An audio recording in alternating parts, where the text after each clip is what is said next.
성경 말씀 봅니다. 사도행전 4장입니다.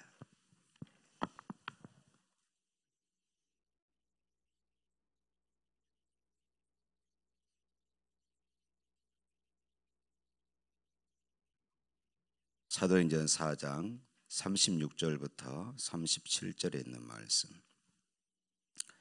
36절과 37절 다 같이 있습니다. 그부레에서 난 네이족 사람이 있으니 이름은 요셉이라. 사도들이 일컬어 바나바라.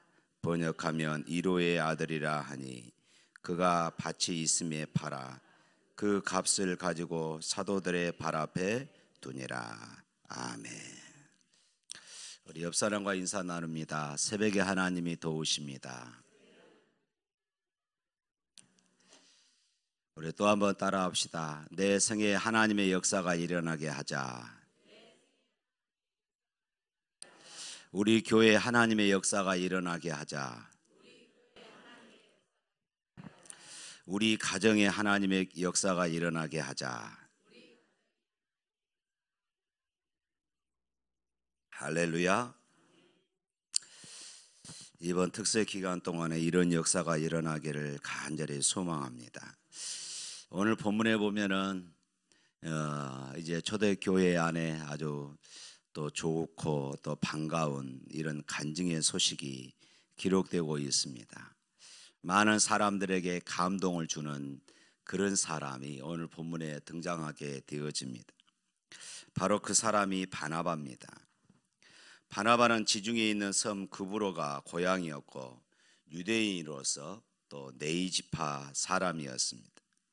이 사람의 본래 이름은 요셉이었습니다. 바나바라는 이 이름은 사도들이 지어준 그런 별명이었습니다. 그가 오순절 성령 강림 때 큰 은혜를 받았습니다. 예루살렘에 와서 명절을 지키다가 성령의 감동을 받아서 자기의 밭을 팔아서 사도들 발 앞에 그 돈을 드렸습니다. 그러나 우리가 여기서 깊이 생각해야 할 것은 그가 재산을 팔아서 교회에 드렸기 때문에 사도들이 이 요셉인 그를 바나바라고 부르지는 않았다는 것입니다. 사도들이 왜 이 요셉, 본래 이름이 요셉입니다. 이 요셉인 그를 바나바라고 불렀을까? 그것은 이 요셉이라는 사람은 가는 곳곳마다 항상 감동을 일으키는 그런 삶을 살았습니다.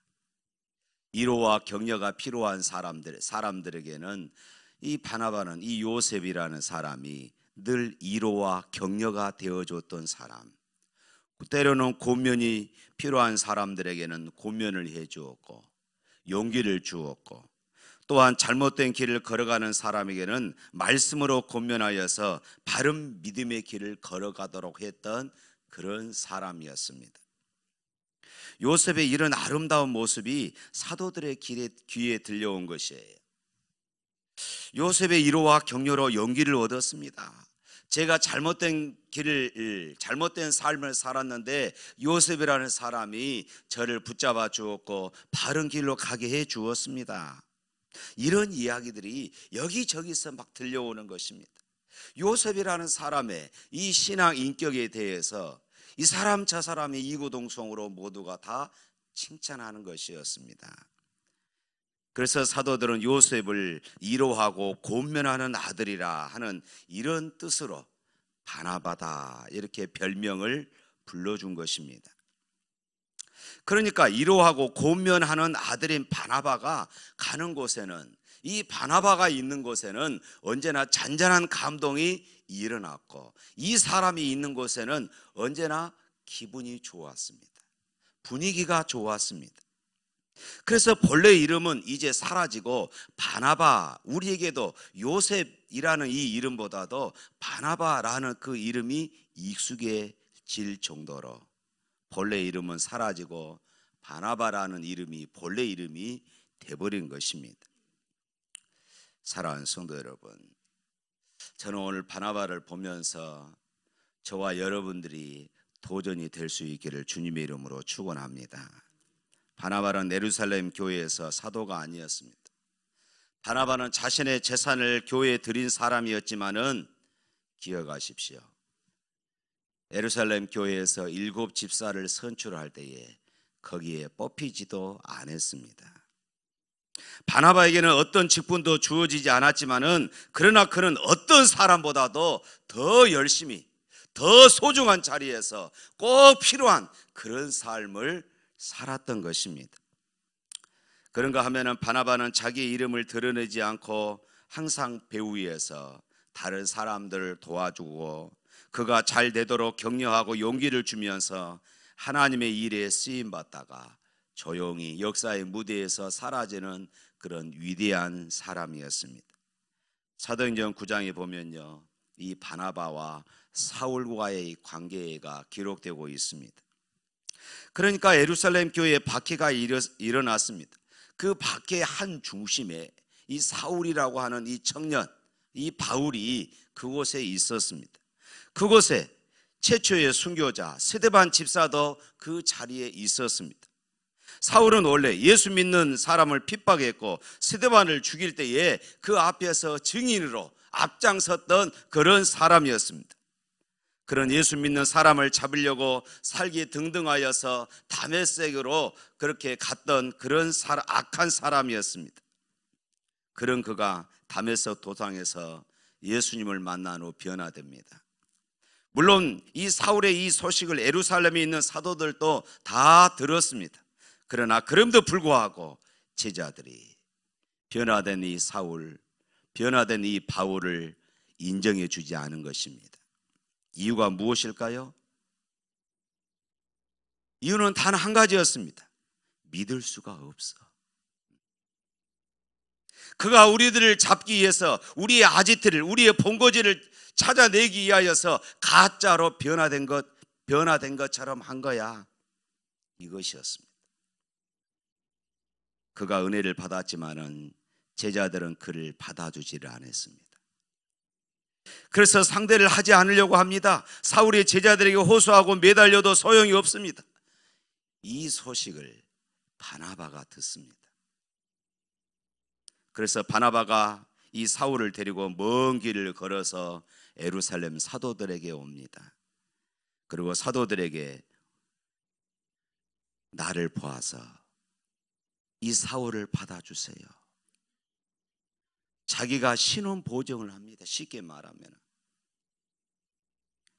사도들은 자신들이 이름을 지어준 바나바라는 사람이 어떤 사람이라는 것을 너무나도 잘 알고 있습니다. 바나바는 다른 사람을 위로하고 권면하기를 잘했던, 그래서 서로에게 용기를 주고 많은 사람들에게 그리고 사도들에게 감동을 주었던 진실한 믿음의 사람이었습니다. 그렇기 때문에 사도들은 그를 인정합니다. 그를 존경합니다. 그를 사랑합니다. 사울이 변했다고 하나 스데반을 돌로 쳐 죽였던 핍박자 사울을 제자들은 받아들일 수가 없었습니다. 그러나 자신들과 교회에 감동을 주었던 바나바는 믿었습니다. 사울의 얼굴을 보면은 두려움이 앞서지만은 바나바의 얼굴을 보면은 용기가 납니다. 그래서 사울이라는 사람은 받아들일 수 없었지만 바나바 때문에, 바나바의 그런 감동적인 신앙 때문에 사울을 사도들이 받아들이기 시작한 것입니다. 그리고 그때부터 사울은 예루살렘에서 제자들과 함께 그렇게 거할 수 있었던 것입니다. 그런가 하면 사도행전 11장에 보면은 바나바와 사울과의 또 다른 감동적인 모습을 보게 되어집니다. 예루살렘 교회 핍박으로 인하여서 많은 성도들이 다 흩어져 버렸죠. 그리고 안디옥까지 내려가게 되어집니다. 그런데 그 사람들이 그곳에 가서도 전도를 하기 시작했고, 그래서 안디옥 교회가 이제 세워지게 되어집니다. 안디옥 교회가 세워지고 바로 그곳에 또 바나바가 가서 목회를 하게 되어집니다. 그런데 성도들이 너무 많아지니까, 안디옥 교회가 부흥하기 시작하니까 바나바가 자기 혼자 감당할 수가 없는 것이었습니다.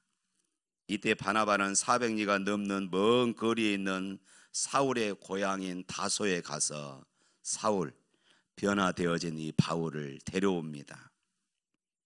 그러나 여러분 생각해 보십시오. 그 바울과 바나바가 이제 안디옥 교회에 목회를 하기를 원해요. 그런데 안디옥 교회 성도들이 지금 어떤 사람들입니까? 안디옥 교회 개척 멤버들이 지금 어떤 사람들입니까? 사울의, 이 바울의 핍박을 피해서, 예루살렘 교회의 핍박을 피해서 그곳까지 도망왔던 이런 사람들이 세운 교회가 안디옥 교회였어요. 사울이라는 이름만 들어도 오금이 저릴 정도였습니다. 그런데 바나바가 사울을 데려와서 안디옥 교회의 목회자로 그렇게 세울 때에 아무도 이 사울을 거부하지 않았다는 것입니다. 우리는 그 사람 싫습니다. 그 사람은 우리를 핍박했던 사람입니다. 우리 가족을 잡아 감옥에 가뒀던 사람입니다. 아무도 그렇게 비난하지 않았어요. 누구 때문에요? 바나바 때문에. 바나바가요, 그만큼 인격적인 감동을 주는 그런 사람이었습니다. 바나바 말 한마디 하면은 모두가 다 인정해 주는 그런 사람이었습니다. 바울은 바나바 때문에 이제 믿음의 형제를 얻었습니다.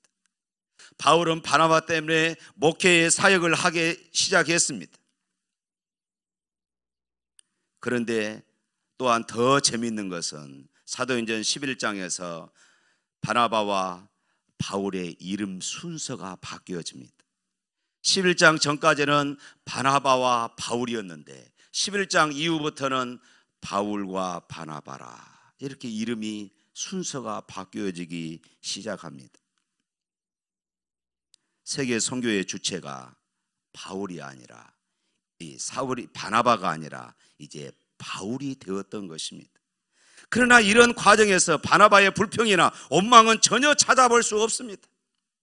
그는 침묵으로 기쁘게, 그리고 서서히 사라졌던 것입니다. 바울이 자신의 뒤를 이어서 하나님의 역사를 계속 감당하는 이것이 전혀 섭섭하지 않았던 사람, 그런 철저히 하나님의 영광을 위해서 살았던 사람, 어쩌면 바나바는 세례 요한이 예수님을 바라보면서 고백했던 것처럼 그는 흥하여야 하겠고 나는 쇠하여야 하리라 하는 이런 말씀을 철저히 인격화시켰던 겸손의 이런 사람이었습니다. 자기의 인기나 체면, 목표보다도 주님의 사역이 더 활발하기를 원했던 바나바, 그는 오직 주님의 교회가 부흥되기만을 원하는 이런 믿음의 사람이었습니다. 하나님의 영광이 나타나기를 원했던 사람, 수많은 사람들이 구원받기를 원했던 사람, 그리고 그들이 그리스도의 제자로 성숙하기를 원했던 사람, 그렇지만 자신의 이름은 드러내기를 원치 않았던 사람, 많은 사람들을 세워주고 많은 사람들에게 감동을 주었지만은 자신의 이름은 드러내기를 원치 않았던 그런 사람, 이 사람이 바나바였던 것입니다. 사랑하는 성도 여러분, 저는 바나바의 이러한 모습이 바로 감동을 주는 사명자의 모습인 것입니다. 우리 샘물교회 안에도 이런 바나바와 같은 이런 사람들이 일어나야 하는 것입니다. 누구보다도 충성하고, 누구보다도 헌신하고, 누구보다도 위로하고 격려하며, 누구보다도 다른 사람들에게 감동을 주지만 그럼에도 불구하고 자신은 항상 겸손한 사람, 자신의 이름을 드러내는 것을 부끄러워하는 사람, 그는 어디를 가든지 화평을 만드는 사람이었습니다. 실망한 자에게 용기를 불어넣어주는 사람이었습니다. 좌절하고 낙심한 자를 일으켜 세워주는 사람이었습니다. 그를 일할 수 있도록 길을 열어주는 사람이었습니다. 만약에 바나바가 없었다고 한다면 위대한 사명자 사도 바울도 없었을 것입니다. 그만큼 바나바의 역할이 컸던 것입니다. 만일에 사도 바울이 없었다면 신약 성경에서 13권을 사도 바울이 기록했습니다. 이것도 일어나지 않았을 것이에요. 많은 학자들이 그렇게 말합니다. 만일 바울 서신이 없었다면 이단들로부터 교회를 지키지 못했을 것이다. 그만큼 바울이 기록한 이 바울 서신이 이단으로부터 교회를 지키는데 아주 중요한 역할을 감당했던 것입니다. 뿐만 아니라 어떤 성경학자들은 이렇게 말해요. 사도 바울이 고린도전서 13장, 고린도전서 13장이 무슨 장이에요? 사랑장입니다. 사도 바울이 고린도전서 13장을 기록할 때에 아마 바나바를 생각하면서 기록했을 것이다. 이렇게 말하는 학자들도 있었습니다. 이 사랑장을 바울이 기록하면서 자기에게 감동을 주었던, 자기를 세워주었던, 자기를 끊임없이 이끌어주고 끊임없이 미루어 주었던, 그러면서 역사에서 조용히 사라졌던 바나바를 생각하면서 야, 사랑은 이런 거야, 이렇게 기록을 했다는 것입니다. 사랑하는 성도 여러분, 오늘 우리는 나도 바나바처럼 살았으면 좋겠다, 이런 감동이, 이런 고백이 오늘 저와 여러분의 고백이 될 수 있기를